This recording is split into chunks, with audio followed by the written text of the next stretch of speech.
I want to quickly establish one fact that the same person we run to as Christians, who is a biblical God, that he should help you, that he should do this, do that, is the same person rightly behind your predicament when it comes to falling into evil and temptation. It is the same biblical God that you run to, okay, that is actually behind those temptations that you are praying against. Before you say Jack Robinson, before you hit me on the head, let's go to what happened between Jesus and his disciples when they said, you go pray, you do this, do that. Why can't you teach us how to pray?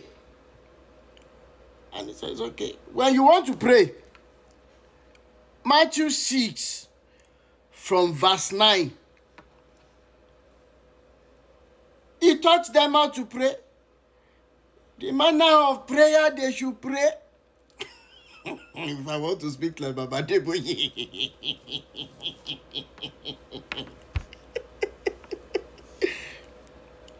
Matthew 6 from verse 9.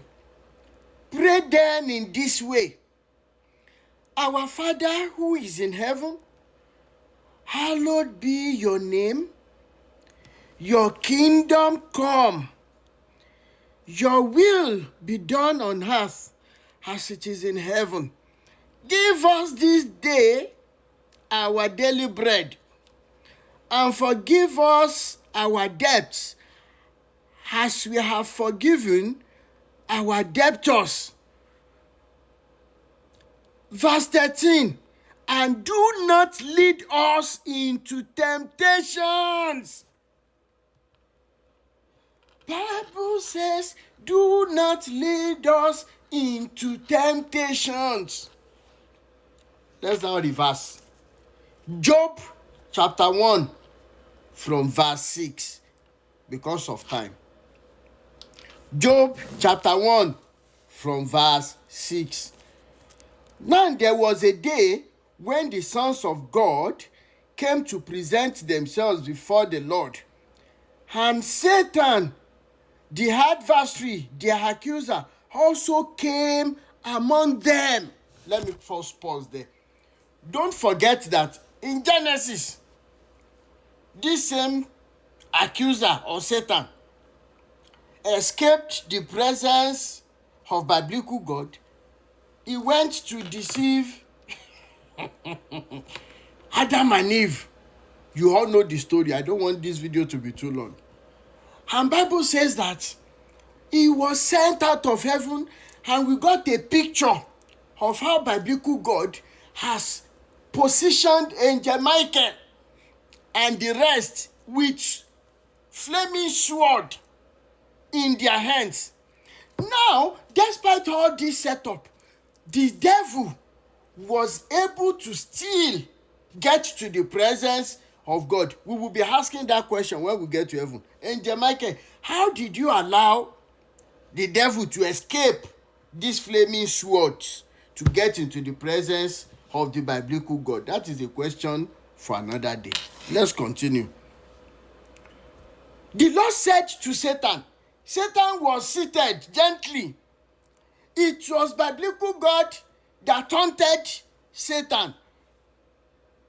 From where have you come?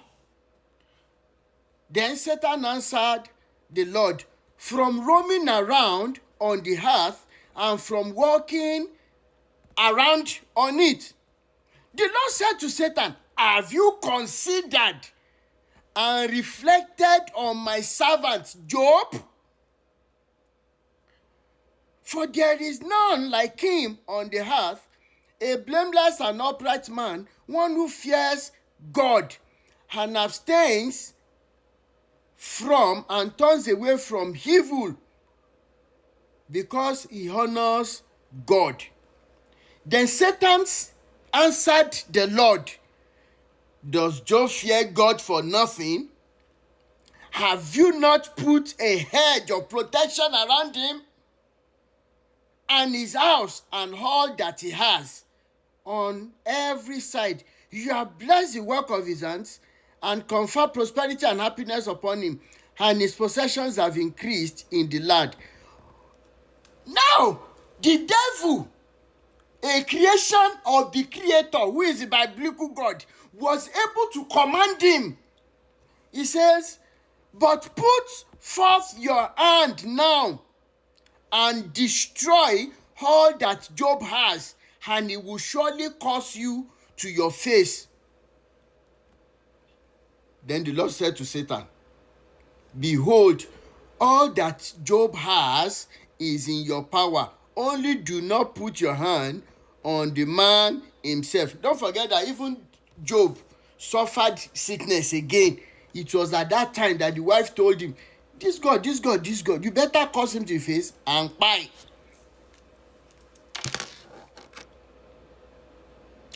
The same person, it is one thing to be saying that the person we are running to save us is actually behind our predicament.